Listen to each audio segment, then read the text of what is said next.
Good evening, everyone. I hope all of you have joined in. My name is Menaka. I'm the Senior Learning Manager with the Institute of Product Leadership. I'm very happy to welcome you to another interesting session of our executive webinar series.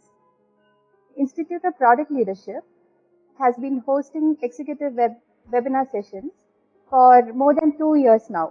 And thanks to the dedicated participation from all of you, they have been quite successful. Through our sessions, we try to bring together thought leaders across the globe to share their insights and experiences. Once again, a very hearty welcome. Let me give you a quick background about the Institute. Founded in 2012, we have had the opportunity to work with a number of product leaders in many companies. We conduct programs in product management, product marketing, leadership, and data science. We have had the opportunity to work with many companies, as you see here, such as ADP, Bosch, VMware, TCS, Vodafone, etc., across India, US, Europe, and Southeast Asia. We also conduct programs on university campuses. Our hallmark program, Executive MBA or EMBA in Product Leadership, is a well-known one. We conduct this program with alliance with the CMR University, and we also have, we recently launched an MBA in Applied Data Science, taking into consideration the importance of data science in alliance with the MIT University. Now, let me take you through very quickly through some upcoming events that our institute is coming up with. So if you are in Bangalore, please do attend our session, which is conducted by Mr. Nishant Pradhan. We are very, very happy to host him in this pricing strategy for e-commerce companies. Please don't miss this event. This is in the CMRIT campus in Bangalore. You can also come and check out how Institute of Product Leadership conducts our sessions, the classes. You can have a first-hand experience. This is on the 14th of July. And please check your chat window. We are sharing the link to this event. Please go and register yourself. And we have another seminar on mid-career transitions. This is an opportunity for you to to check out any of your confusions. So please, this is an opportunity for you to get in touch with industry leaders to check how you can do your mid-career transitions in a midway to your career. Please check this out. This is in the Ritz-Carlton, Bangalore. This is on 21st July. Again, see your chat window for the link.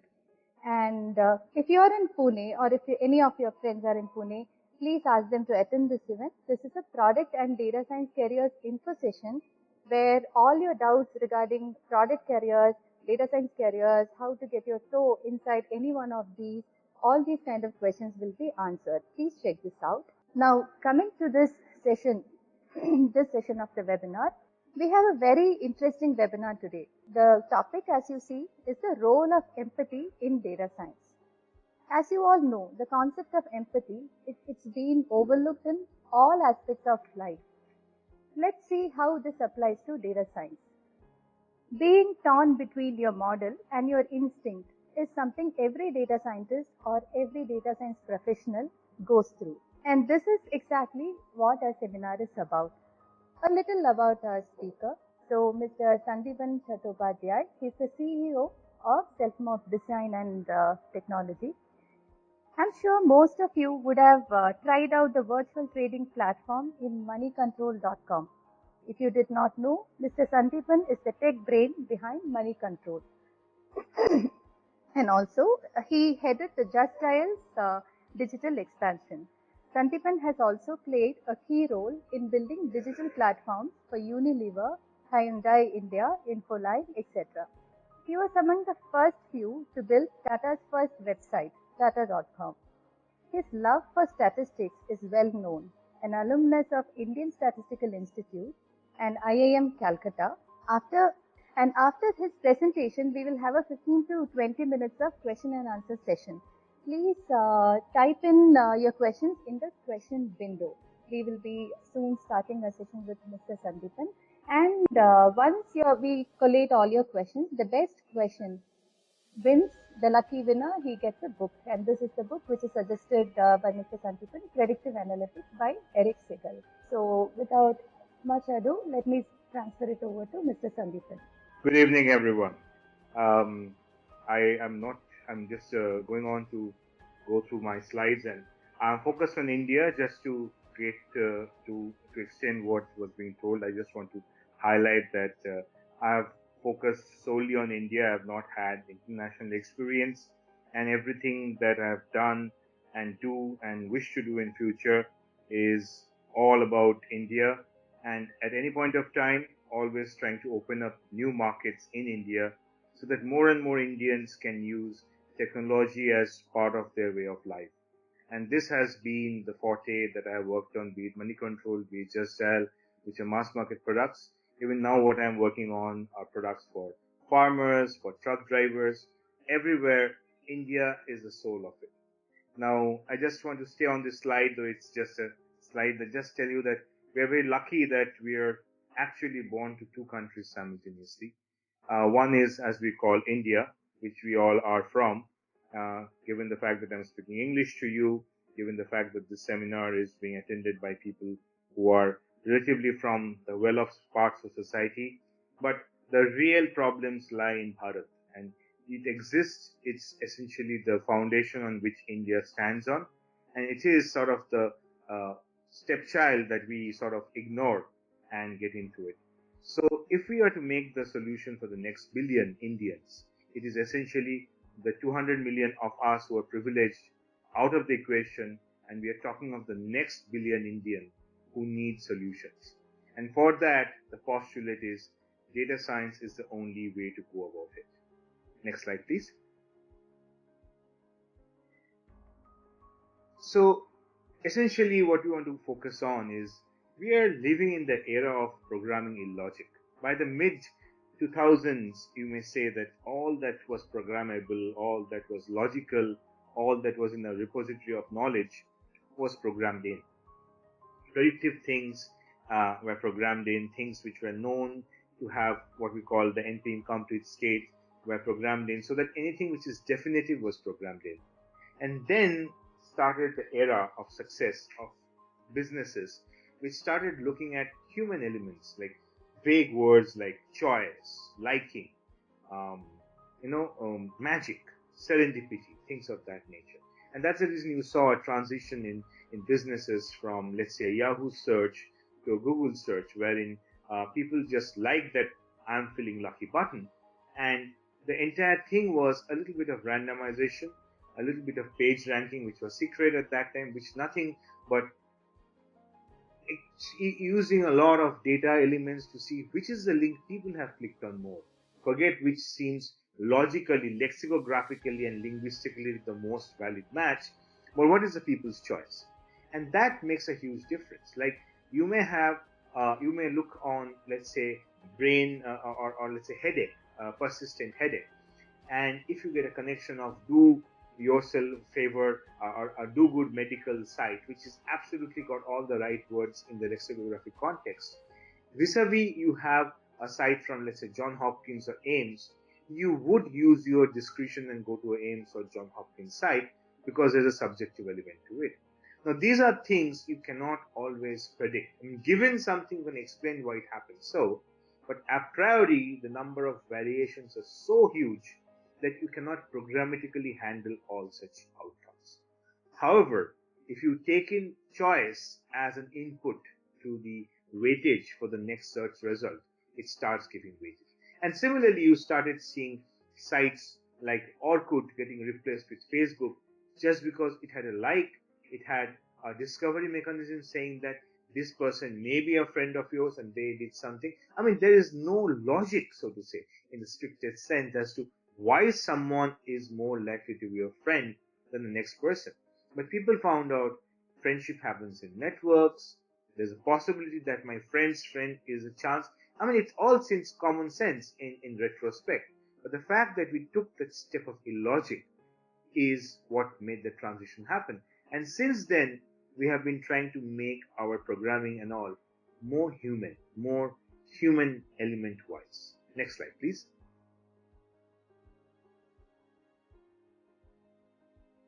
So if you look at the rough spread of how computer systems have grown, you'll see that we look at the phases as 30s to 40s, where the basic things have started. It may seem surprising, but automating the target of an anti-aircraft weapon had started as early as the 40s.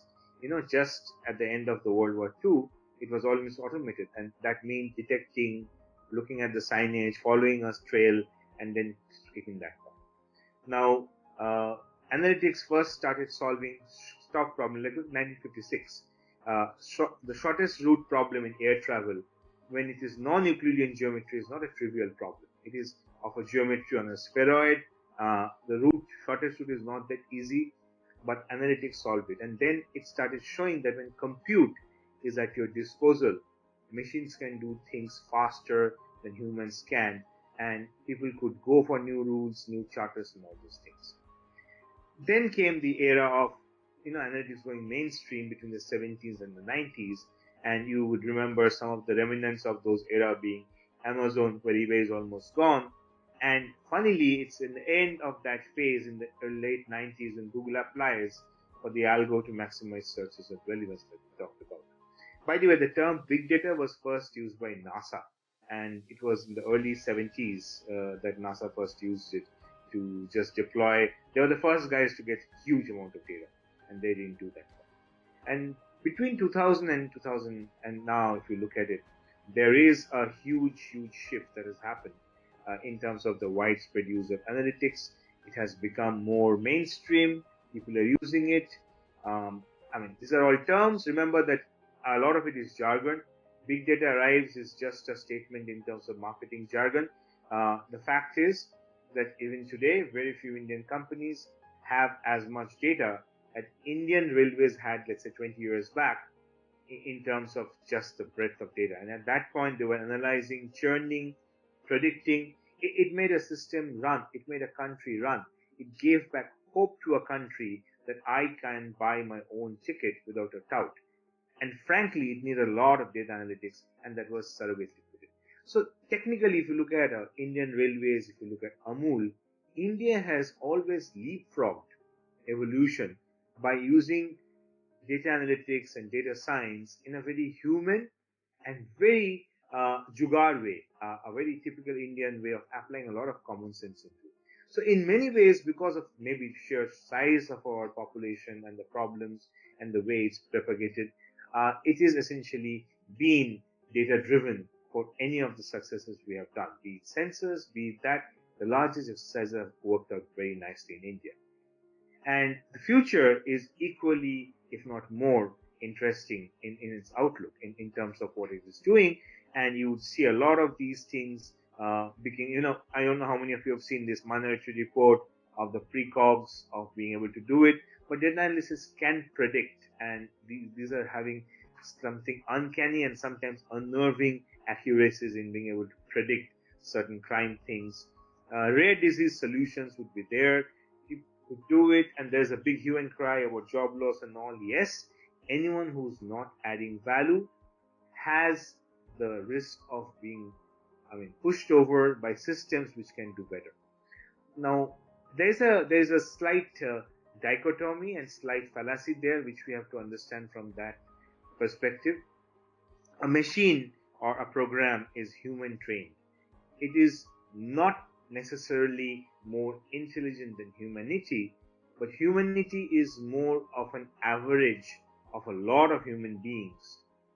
So there is no guarantee that any human being, and the majority of them, would be somewhat theoretically below the median, because otherwise, if majority is not below, there is nothing to put the average up, would essentially end up having a problem with solutions done by the creme de la creme of the humanity. And that's a very real fear, where technology and data analysis can be used by the high and mighty and powerful to do it. So yes, it has that part. But what we are looking at is, there's another factor, that we can just throw too much compute at a problem today, and hence do things much faster than, or much more accurately than, let's say, any other means possible hitherto in terms of that. So what you are seeing is you're looking at cheap, high-scale computing colliding with a lot of data collected. Another problem has been we have been collecting data very religiously without really sometimes knowing the purpose of it, or having a very limited purpose of it. And that sort of a data is coming back and biting us and saying, hey, we have this data. Can we do something more? And sometimes it's leading to interesting discoveries. No more inventions, but a lot of discoveries. And the inventions are coming and making it possible for us to discover new hidden things on that part. Next, please. Yeah. So just to give a perspective, it's important to look at the aspects and remember that an aspect is a vector. It has a direction and it has a quantity. And we should look at both of that in perspective of India. If we go to the next slide, please.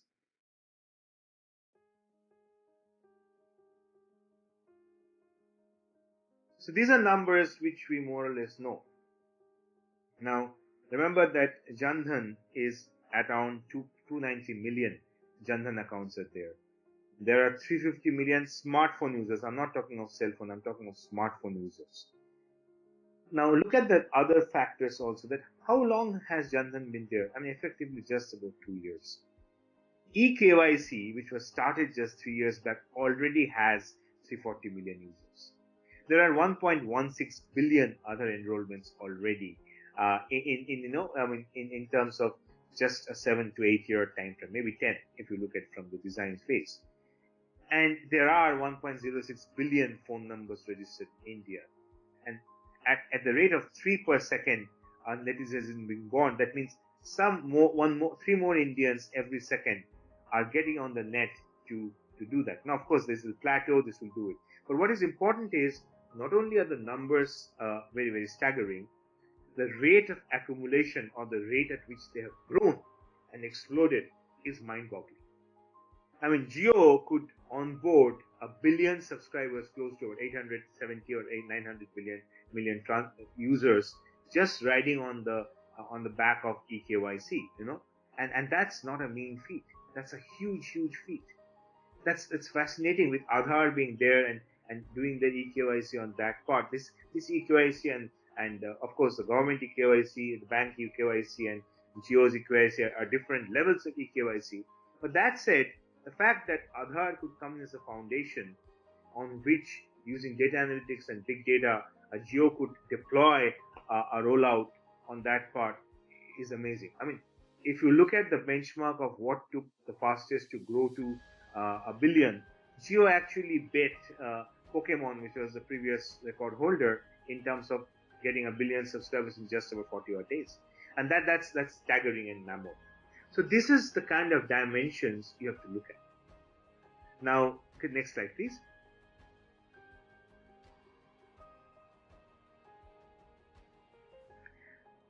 So this is the holy grail. Mass market means it's all about personalization. That's what Google does. That's what Facebook does. That's why you like it. You cannot, all shoes will not fit the same person. And the more mass market you go, the more non-niche, the more non-clustered, the more multi-clustered heterogeneous groups are natural. Having personalization becomes imperative and the only way to succeed as a product. This is the first postulate.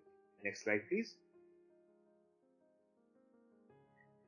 The second aspect is data science is the only way to achieve personalization. Otherwise, the permutations, combinations are important. Now, when I say personalization and human personalization, they're very different. Knowing what all you have searched and keeping you restricted to that is not necessarily good personalization. It's predictability based on past behavior also. Take an example of you searching for a restaurant, okay? Now, from your previous searches, I know that you only go to mid-range restaurants. So if I fall into the trap and start showing you mid-range restaurants only, then very soon, when that one special night when you want to go out with your girlfriend to a really posh place, you come and search on this platform which is highly personalized to you, it will not give you the right choice. So what is happening is, natural also means injection of noise. But what is important and what sounds natural also is not offbeat or non-sonorous sound or noise, but pertinent sound or pertinent noise. So I should know that if someone is in the mid-range, I should give a splattering or a minority report, so to say, of some things which are not in the range, slightly below it and slightly above it, just for those one-off weekdays. And that's what makes my search interesting. What also makes my search interesting is not becoming a Baggins, like in the Lord of the Rings, that the Baggins were so respected that no one asked them anything because everyone knew what they would answer. So no one had any reason to ask them anything. Now, when a search becomes that, it becomes very boring and has less and less value because people have bookmarked it.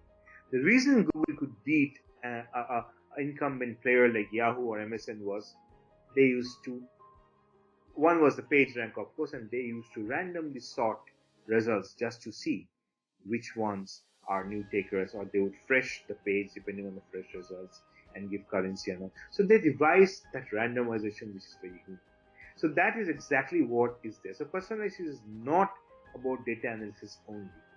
It's also about analyzing your data, being able to clusterify you, being able to use the cluster to predict what you may do, even if you may have not done that. Like I have searched only for restaurants. I have never searched for a movie hall. But when I do search for movie hall, looking at my restaurant choices, can you predict whether I am going to buy a luxury class ticket or a mid-class ticket or a cheap ticket? I mean, these are things which would do it. So that is exactly where the surprise comes. That's where the magic comes. That's what makes me stick. Next slide, please.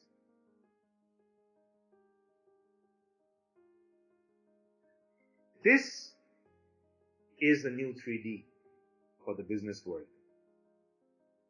The texture, the dimensions, the complexity of the problems, it comes. It is not a numeric 3. It basically means data-driven decisions. There could be n dimensions to it. I mean, in data, you don't have a limit of 3 dimensions which your visualize have.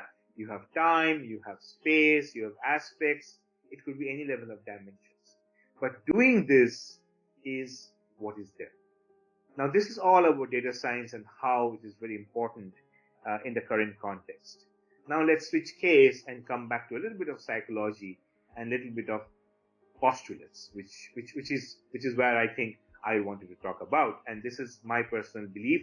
I don't think there are too many papers or anything of that sort. If you ask me to substantiate and say who said so, I don't know. I don't know of anyone who says so, or there are theories. I'm sure there are. It's so true to me. It's there. But these are the things that I have realized over time. These are derived as what not to do more than what to do. I don't think that these are tips into what you should do. These are more tips into what you should not do, and hence what possibly are the things you should do from where the thing would come. Next slide, please. So the basic system or the postulate is that solutions of empathy will outlast solutions of sympathy. What does it mean? What it means is, if I think I'm a very high IQ guy, and hence I know everyone's problem, and I know exactly how to solve them, they just obey me, then I'm being sympathetic to the solution. I'm just creating a solution of sympathy. Oh, I'm so good. I'm doing for the downtrodden. I'm doing it because I know what's good for them. That's a very haughty, very conceited way of solving a problem. A good solution comes when you want to solve the problem for yourself. When you can, by some means or the other, either you are a guy who's facing the problem, or someone close to you is there, and there's a vested interest in being able to be in that person's or the problem group's shoes and try to solve the problem on behalf. That is a solution of empathy. And if you look at all the histories of the great people, and it's very important to read those, you will see somewhere or the other this is a common thread across business lines, across startups, established businesses and all. Everyone had the passion, everyone believed it's a big problem, everyone believed that it's a problem everyone wanted solved and he himself wanted to solve. They believed this could make their life better, or someone they love or the someone they care for, their lives better. And that is solutions of empathy. Now, empathy is so easy to describe because it's just an English word in the dictionary. How the hell do you implement it? This is the proverbial who will build the cat kind of question. And our postulate is empathy is data science. Data science is the only way we can inculcate our sense of empathy. And this has always been happening, knowingly or unknowingly. A guy who was much more observant, who could understand what the problems are by observation and all, hence empathetic, could find solutions for that class.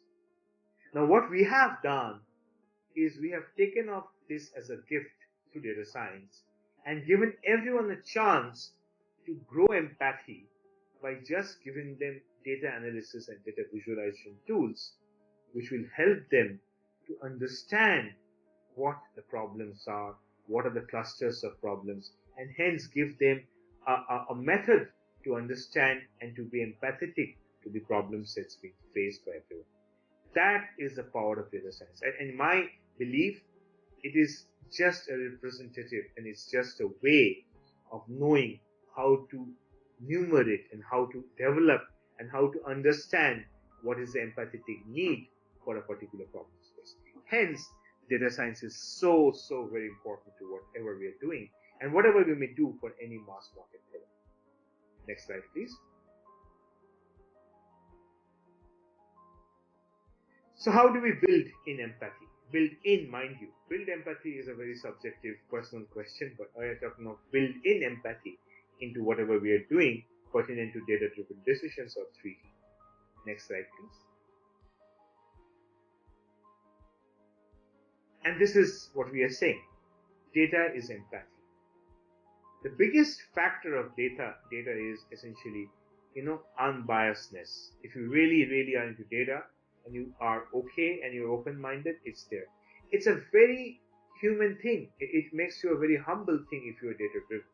And if you let your logic be determined by data without letting go of your intuition, that's the best miss. At no point of time am I saying that intuition is to be replaced by data. That would make a very dull world and no innovation would happen. But just because you have got a hunch, without data, without understanding, without empathy, to try to solve that problem, chances are more that you will fail. Once in a while, you will have a product of a snob value. Once in a while, there will be a different, just cause it's different. But those are the type 2 errors, the type 1 errors, they're the outliers. They don't define a true solution space when you're trying to make it predictable. So for the general class, data is it. Data is empathy. Next slide, please. Without much further ado, I'm going to try to tell you some basic areas where we are doing. And roughly to say, if we, as a theme for what we are doing, we say that, these are problems that we are solving for the HEAL framework. HEAL, H-E-A-L, health, education, agriculture, and livelihood. If you look at that, this is it. So I'm just giving you a various varied sense of how and flavors of how we are using it. Now, what we are trying to do in EPoC is a company called Tardigrade that we are helping, which tries to make healthcare accessible to every Indian. And they do it by analyzing patient data at understanding high-risk patients and then recommending intervention at the right point. Now, one of the biggest problems is a doctor and the patient who really needs him may be completely apart, and the doctor has no intention of going into these godforsaken places. However, with data science, we can empower a kind of local agent who's not a doctor, but more the eyes and legs of the doctor, like Sanjaya was to Dhritarashtra during the Mahabharata war, the sight and sound of the patient, and also a human proxy robot to do it, and then data science takes over.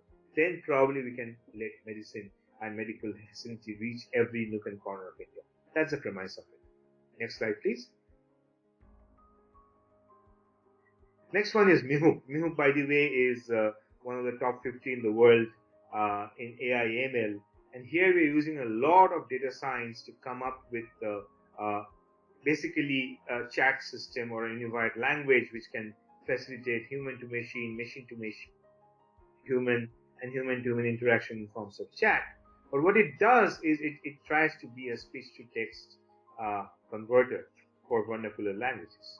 But what it means is suddenly this entire, again, another level of belling the cat story is how the hell do people use literate interfaces when most of them are effectively illiterate?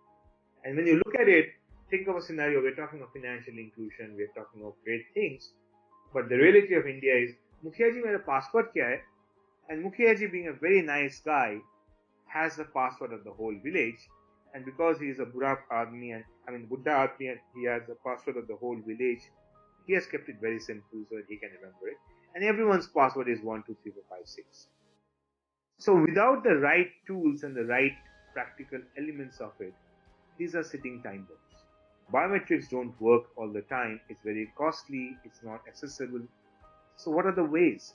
Now, one of the natural input-output methods for illiterate people is voice. Everyone may not know how to spell chandelier, but they can say how they can say chandelier. And if from there, even if there's a chandelier, a chandelier, a chandelier, I should still be able to make out by knowing the biases. That's exactly what we're doing in Mihup, and the whole focus is the more illiterate the person, the shorter is his vocabulary, and at no point of time is he interacting with the other world more than 200, 300 words. So it doesn't matter if the language has a vocabulary of 10,000 words. If I can get this particular guy's 200 words, I can serve him. And that's the approach of Mihup. Next one, please.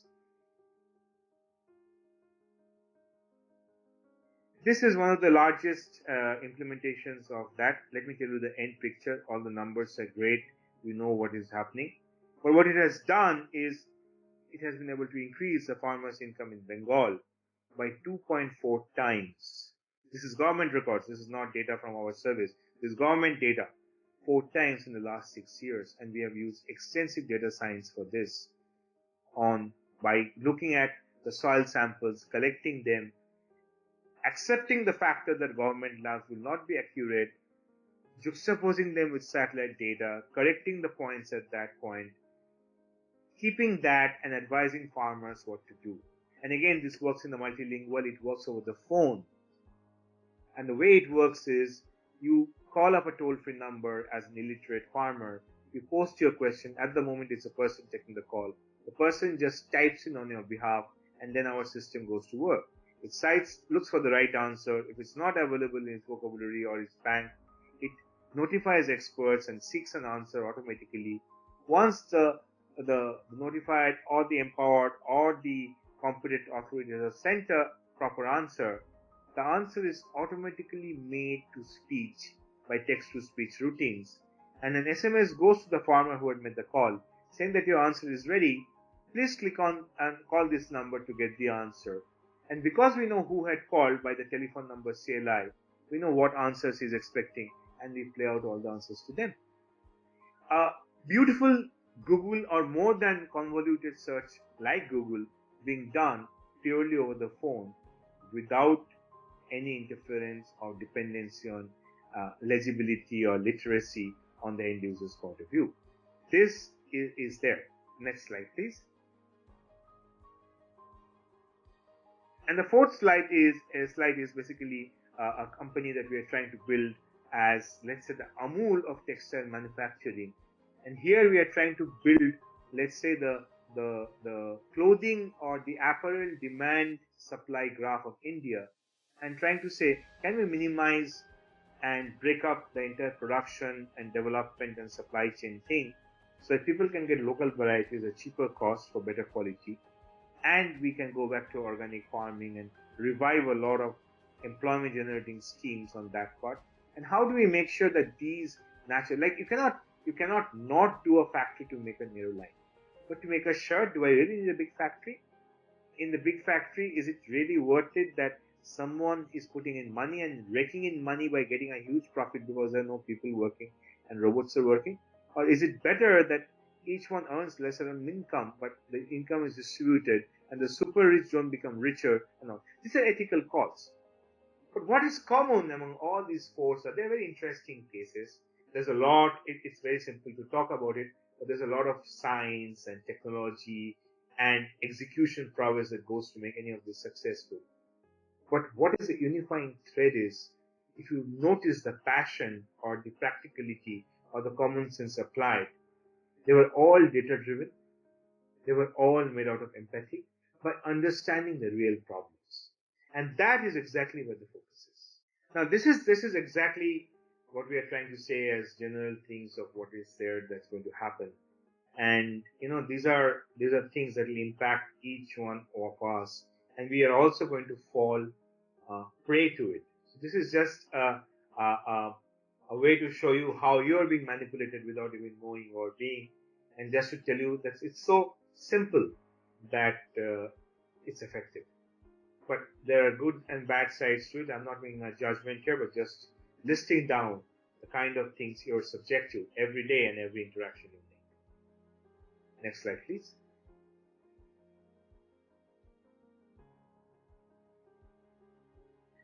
So these are things that we think are the big things for empathetic data-driven solutions for the next billion Indians.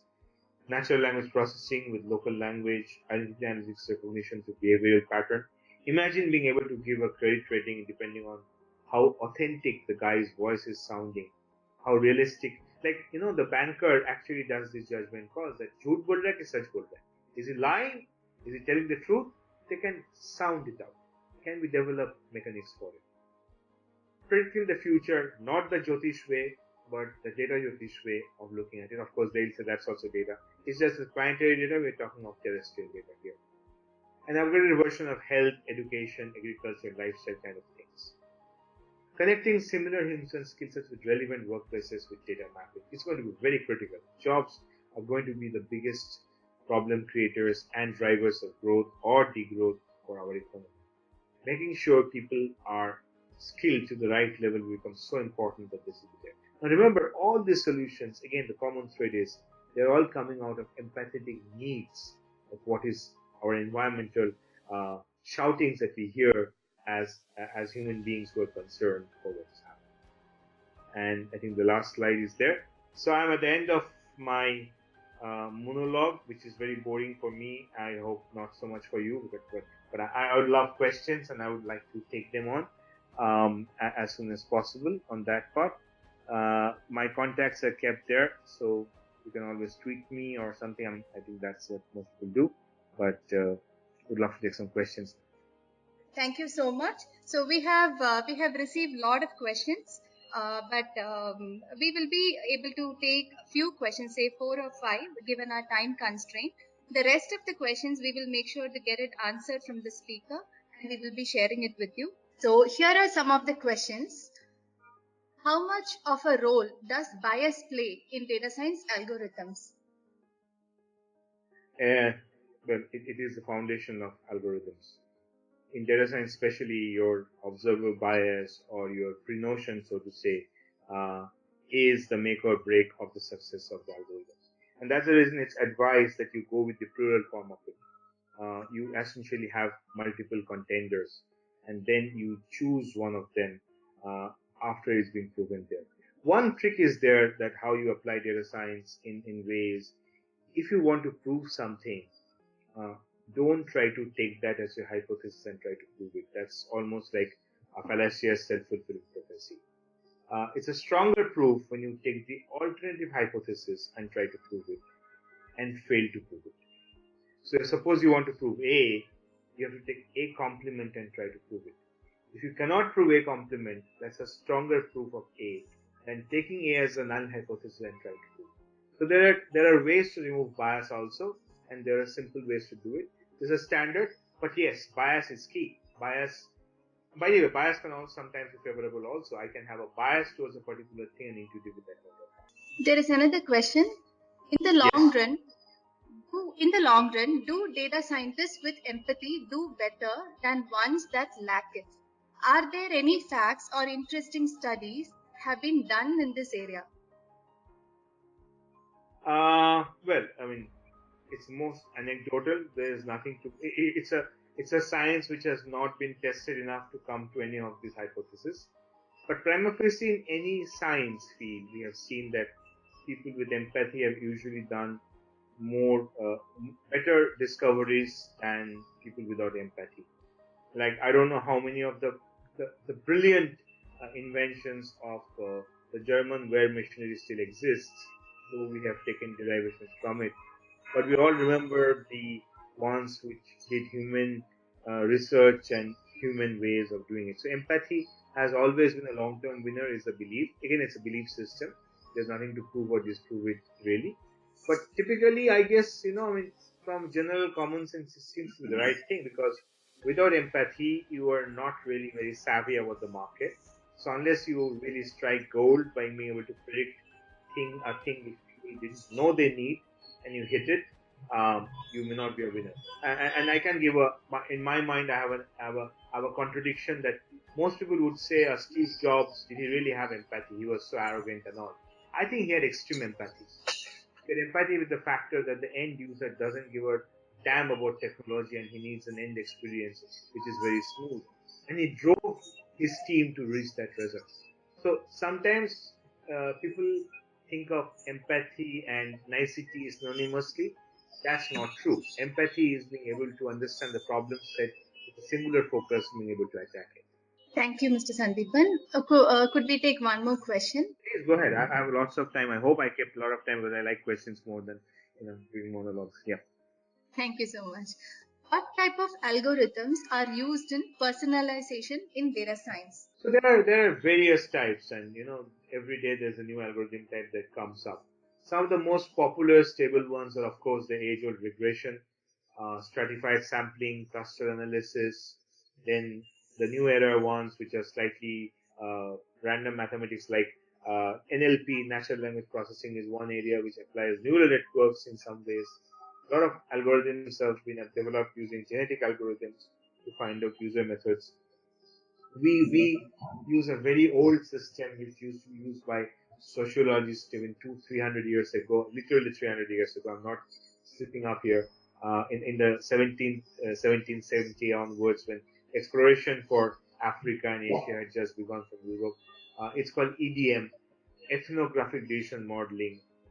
Making that into a modern form, then run analysis, graph theories, graph databases, or graphenes. These all are different algorithms. I mean, it's all common sense, right? The algorithms follow a class so that compute is faster. But what really is an algorithm is what you think is a secret recipe and how you're following it up. So don't go by the names. I guess there are as many algorithms as there are hearts. But yes, from a compute class, there are Mendelian, there are non-Mendelian, there are randomization based, there are random seed based, there are bit tree. There are different kinds of algorithms, which classes which are there.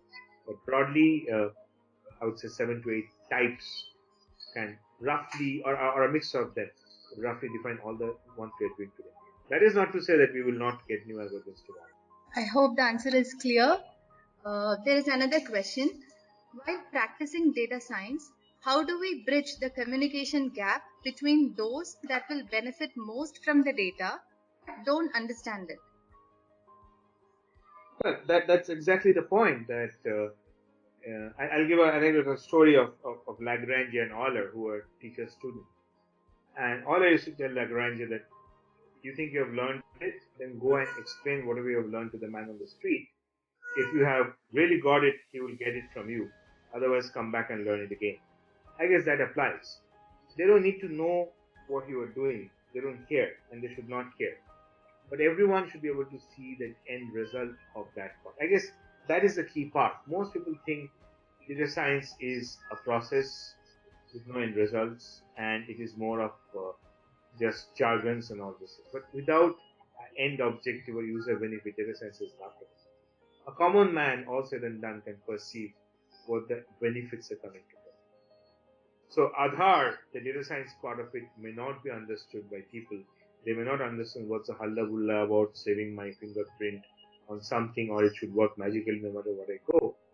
But the fact is, they know that what used to take me 3 months gets done in 3 minutes now, is an advantage they understand of that. as long as they understand that much, I guess it's okay to let them be and not try to force knowledge on them, saying, look at what I have done to make this happen for you, and try to tell and show off what all you know. I guess that's a balance. So let's just leave them in peace and do it. And in my opinion, and I keep telling my team this, that if someone tells, oh my God, what a beautiful tech you have developed, I think we have done a major screw up and a major fuck up somewhere. We have lost it.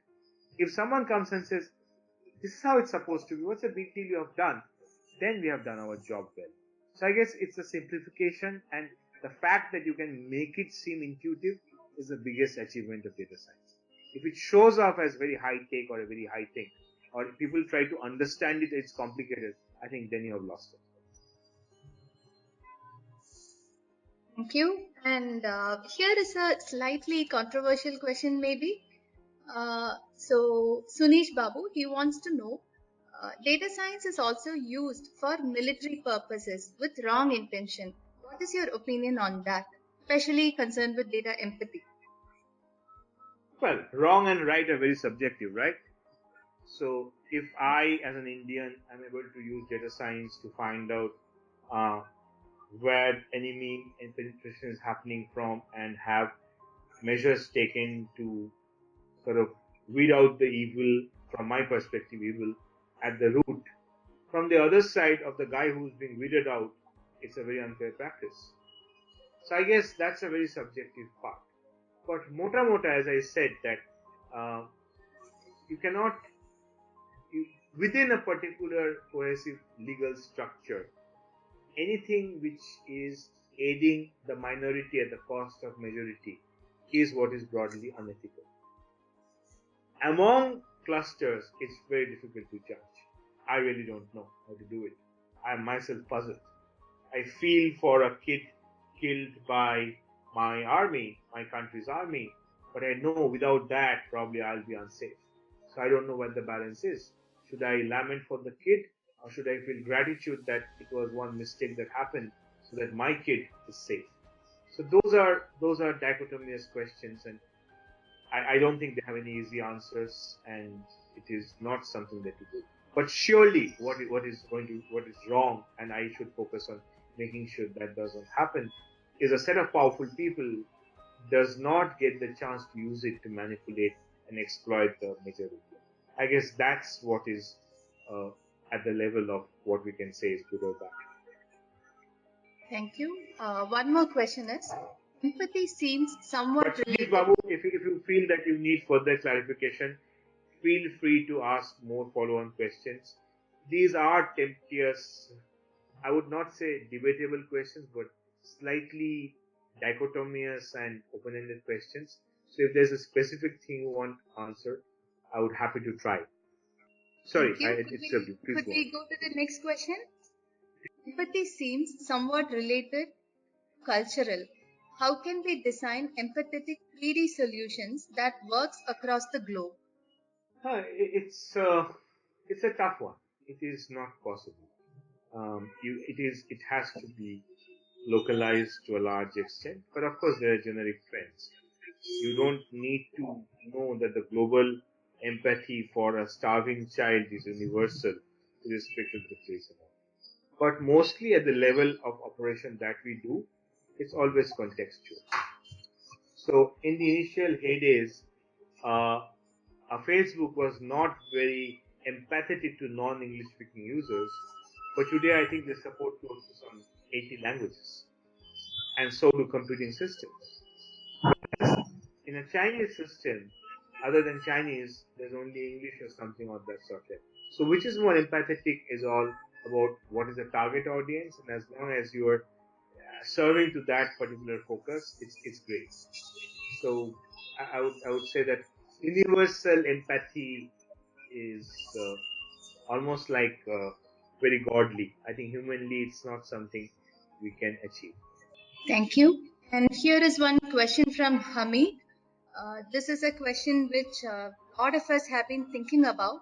So we are all in the football World Cup fever, and there are a lot of algorithms which had predicted that Brazil will win the but now we know what all teams have made it to the semi-finals. So, this being the case, how accurate the AI algorithms are when it comes to prediction in health case or finance domain, which are very critical and where the margin of error should be minimal. So, how do we trust AI algorithms in such scenarios? Don't. Personally, I think AI is a misnomer. As far as I'm concerned, there is no AI yet.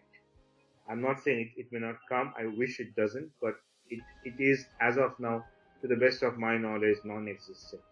I would tell something as artificial intelligence when it can define its own problem. As long as I am giving a problem and it's finding out through data crunching and fast analysis and linkages, given a problem, a solution, I would call it simply cognitive intelligence. Now, remember that if we try to narrow our focus too much, we will fail. The narrower the focus, the chance of failure is higher. The broader the focus, the chance of failure is broader. A system of this learning-based system will always operate between an 80 to 95% interval at the starting, and then it will converge. Now, what is important is you get the top 80. A good system is one which takes those, rolls with the punches, and matures as it goes. But it gets, suppose, and remember the 80% usage I'm talking of, not 80% use case. And let me explain the difference. Suppose there are 100 possible outcomes to an event, of which only 10 have 80% probability. Like we knew from the start that Saudi Arabia will not win the World Cup. That did happen. We knew that Japan's chance of going to the World Cup is greater than Saudi Arabia, but much lesser than any of the others. That also did happen. So there are many ways to look at a problem. Now, once we looked at these things in unison, and we said of the decisions we took, 16 out of 20 worked, I think we should be happy. Of the 20 decisions I took, one of them was Brazil should win the World Cup. That did not work out. Should not be the criteria of the board. But yes, sometimes you want to do it. Sometimes that is there. I guess Asimov has a very nice statement in one of his books in Foundation, which says that it's impossible to predict a single human being, but it's possible to predict humanity. You cannot predict who the mad human being would be, but you can predict that if there are 1,000 people, there will be 10 mad guys. That's a wonderful answer. Thank you so much. There is one last question. How could predictive analytics be used to help the education department address high dropout rates in government schools? I think I did address it in my last slide, where I said matching the skill to the right person would become the biggest challenge of the next era. Dropouts would stop when people would be clear about why they're studying what they're studying. As long as we are blindly pursuing a subject without having a zilch of an idea, other than a vague thing that if I do this, I'll get a good well-paying job. Other than that, I don't even know what the job means. I think we'll see higher and higher dropouts happening more and more as jobs start getting insecure, and just having a degree doesn't assure a job anymore. That's a reality we have to live with. Thank you so much. We will be announcing the winners soon. Mr. Sandipan, thank you very much for a wonderful and enlightening session. Empathy in data science is still a much unexplored area. It is a pleasure hosting you and the attendees. I hope all of you enjoyed this session. Thank you for taking time to join us. As always, we will share the webinar recording with you all. Watching our space, we are coming up with many more exciting and thought-provoking webinars and lots of events also. We have been sharing, we are coming up with lots of data science programs and executive MBA programs, which we were showing on the screen. Please, you all know our website link. Please log into our website and keep watching the space for more exciting events. So the best question wins, as I mentioned earlier, the predictive analytics book. And the winner is Meet Manikbhai. Congratulations, Hamid. We will get in touch with you for your address and we will be sending this book over to you. Thank you, everyone. Mr. Sandipan, once again, thank you so much. Thank you guys for having me. It was a pleasure. I would have loved to hear some voices on the other side, but I guess given the restriction in the media, the questions suffice for it. Thanks everyone for the interesting questions. Thank you. Please try all our sessions and we look forward to hosting you again on another webinar. Thank you so much. Please keep watching our space. We will come up with more exciting stuff. Thank you. Goodbye and good night, everybody.